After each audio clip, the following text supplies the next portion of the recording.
Breaking news చూస్తున్నాం. ఇటు Bigg Boss fame అశురెడ్డిపై చీటింగ్ కేసు నమోదైంది.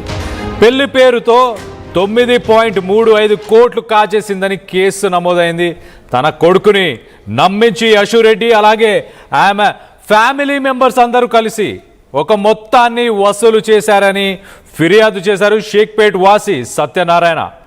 తన కొడుకు డబ్బులతో కార్లు, ఫ్లాట్లు, బంగారం కొన్నారని ఆరోపిస్తున్నారు. పెళ్లి ప్రస్తావన వస్తే తప్పించుకుంటున్నారని కంప్లైంట్ చేశారు. లండన్లో సాఫ్ట్వేర్ ఇంజనీర్గా పనిచేస్తున్న వైవి ధర్మేంద్ర 2018లో ఇండియాకి వచ్చినప్పుడు అశురెడ్డితో పరిచయం అయింది.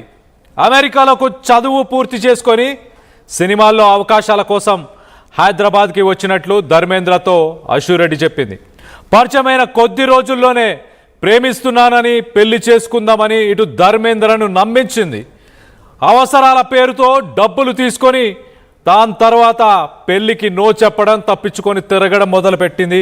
ఇటు కారు, బంగారం, ఆస్తులు ఇలాంటి అన్నీ కూడా కొనుగోలు చేయించుకొని తన పేరిట రిజిస్టర్ చేయించుకుందని కంప్లైంట్ చేశారు. అదనంగా ఇటు అశురెడ్డి సిస్టర్ కూడా ఒక 50 లక్షల రూపాయలు తీసుకుందని ఇటు ఫిర్యాదు చేశారు ధర్మేంద్ర తండ్రి సత్యనారాయణ. ప్రస్తుతానికి షేక్పేట్ వాసి సత్యనారాయణ తన కొడుకు కోసం Ashu Reddy family members 9.35 crores scam చేశారు. మమ్మల్ని పెళ్లి చేసుకోమంటే ఇప్పుడు మొహం తిప్పేసుకొని తిరుగుతున్నారు కనిపించకుండా అంటూ కంప్లైంట్ చేయడం జరిగింది. దానికి సంబంధించిన ఎఫ్ఐఆర్ని కూడా మనం చూస్తున్నాం. ఇటు తెలంగాణ, హైదరాబాద్, సిసిఎస్ హైదరాబాద్ పిఎస్లో సత్యనారాయణ అతను కంప్లైంట్ చేశాడు. తన కొడుకుని తనని చీట్ చేసినట్టు ఇటు 9.35 9.35 crores మొత్తంగా అశురెడ్డి మరి నిజంగానే వాస్తవంగా ఇన్ని డబ్బులు వసూలు చేసిందా? తన ఇన్స్టాగ్రామ్ వీడియోలు మనం చూస్తే కనుక తన ఇన్స్టాగ్రామ్ వీడియోస్లో 50,000 లక్ష రూపాయలకు సంబంధించిన bags, accessories, luxuries lifestyle, hifi lifestyle, అంతగా డబ్బు ఎలా సంపాదిస్తుంది అశురెడ్డి? అంతగా డబ్బు అశురెడ్డికి ఎక్కడి నుంచి వచ్చింది? నిజంగానే సత్యనారాయణ ఎలా కంప్లైంట్ చేశారో దాని ప్రకారం తన కొడుకు దగ్గర 2018 నుంచి ఇప్పటిదాకా డబ్బులు వసూలు చేసిందా? దీనికి సంబంధించి మరింత అప్డేట్ తీసుకునే ప్రయత్నం చేద్దాం. ఇటు మా ప్రతినిధి పవన్ అందుబాటులో ఉన్నాడు. పవన్తో మాట్లాడి తెలుసుకునే ప్రయత్నం చేద్దాం. పవన్, చెప్పండి, అశురెడ్డి పైన ఏమని కేసు ఫైల్ చేశారు సత్యనారాయణ? దాంట్లో ఎలాంటి వివరాలు ఉన్నాయి? ఎస్ కళ్యాణ్, ఏదైతే బిగ్ బాస్ అశురెడ్డిపై హైదరాబాద్ సిసిఎస్ లో కంప్లైంట్ అయితే రేజ్ అవ్వడం జరిగింది.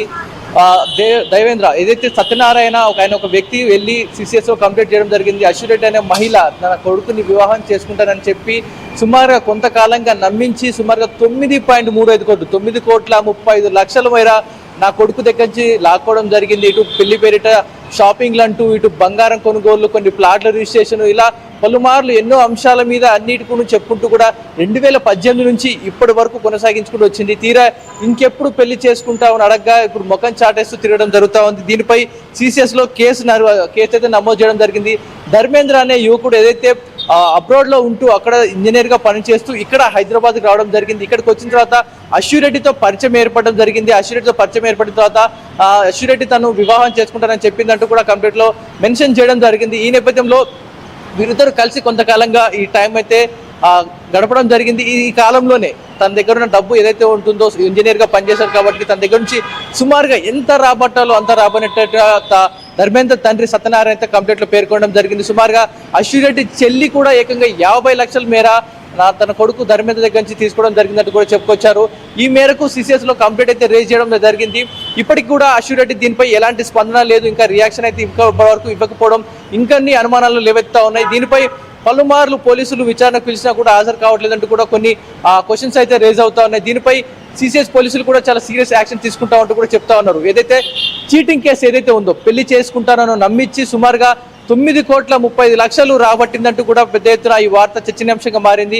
ఇందులో సుమారుగా 3 కిలోలకు పైగా బంగారం, కొన్ని ప్లాట్లు, కొన్ని ఇళ్ల స్థలాలు, అన్ని విధంగా కొన్ని కార్లు, ఇవన్నీ కూడా కలిపి సుమారుగా 9.35 కోట్లు విలువ చేసే ఒక విలువ గల ఈ సొమ్ముని అంతా కూడా నా కొడుకు ధర్మేంద్ర నుంచి ఈ అశ్విన్ రెడ్డి అనే మహిళ బిగ్ బాస్ ఫేమ్తో తన నటించి అన్ని కూడా మా కొడుకుతో మాట్లాడి పెళ్లి చేసుకుంటారని నమ్మించి ఇంత మేరకు డబ్బు లాగిందంటూ కూడా తన తండ్రి సత్యనారాయణ డైరెక్ట్గా ఇక లాభం లేదు, ఎన్నిసార్లు మాట్లాడినా ముఖం చాటేస్తా ఉంది, ఇక నేను మోసపోయానని గ్రహించిన సత్యనారాయణ కొడుకు తరపున సిసిఎస్కి కొడుకు తరపున సిసిఎస్కి వెళ్ళి ఈ మేరకు కంప్లైంట్ అయితే ఇవ్వడం జరిగింది. ఈ మేరకు మరి మొత్తం మీద ఈ 9 కోట్ల అనే వ్యవహారం ఏదైతే జరిగిందో దీనిపై పూర్తిగా పోలీసులు మొత్తం కూడా రాబడతారా లేదా అనే దానిపై క్వశ్చన్ రైజ్ అవుతోంది. మరి ఇప్పటి వరకు అశ్విన్ రెడ్డి ఎందుకని రెస్పాండ్ అవ్వట్లేదు అనే దానిపై పెద్ద ఎత్తున సినీ రంగంలో కూడా క్వశ్చన్ రైజ్ అవుతోంది. ఎందుకంటే గతంలో బిగ్ బాస్ ఫేమ్ గా గతంలో రీల్స్ చేసుకుంటున్న తర్వాత బిగ్ బాస్ ఫేమ్ కి వచ్చింది. బిగ్ బాస్ తర్వాత నుంచి కూడా కొన్ని షోస్ చేస్తూ ఉంది, హోస్ట్ గా చేస్తూ ఉంది. కానీ ఒక్కసారిగా ఇంత ఆడంబర జీవితం ఎలా వచ్చిందంటూ కూడా పెద్ద ఎత్తున అందరూ కూడా ఈ సినీ రంగంలో చర్చనీయాంశంగా మారింది. ఇప్పుడు ఈ 9 కోట్ల వ్యవహారం రాగానే ఇదంతా కూడా అశ్విన్ రెడ్డి నిజంగానే చేసిందంటూ తను స్పందించాలి, తన పైన వచ్చిన ఆరోపణలు ఎదుర్కోవాలి, లేదంటే తనపై సినీ రంగంలో కూడా తనపై వేటు వేస్తామంటూ కూడా పెద్ద ఎత్తున సినీ రంగంలో చర్చ నడుస్తూ ఉంది. మరి ప్రస్తుతం షేక్పేటలోనే ఉన్న తన తండ్రితో కూడా మాట్లాడించే ప్రయత్నం అయితే ఆర్టీవీ చేస్తూ ఉంది మరి కాసేపట్లో. కానీ ఇప్పటి వరకు అశ్విన్ రెడ్డి ఎందుకని రెస్పాండ్ ఇవ్వలేదు. సుమారుగా 1 కాదు 2 కాదు కోటి కాదు, సుమారుగా 9 కోట్ల 35 లక్షల్లో చెల్లి సగం పైగా 50 లక్షలు తీసుకుంది. ఇటు ప్లాట్లు, బంగారం ఈ రూపంలో కొంత 2018 నుంచి సుమారుగా ఇప్పటి వరకు సాగిన ఈ జర్నీ ఏదైతే ఉందో అప్పటి నుంచి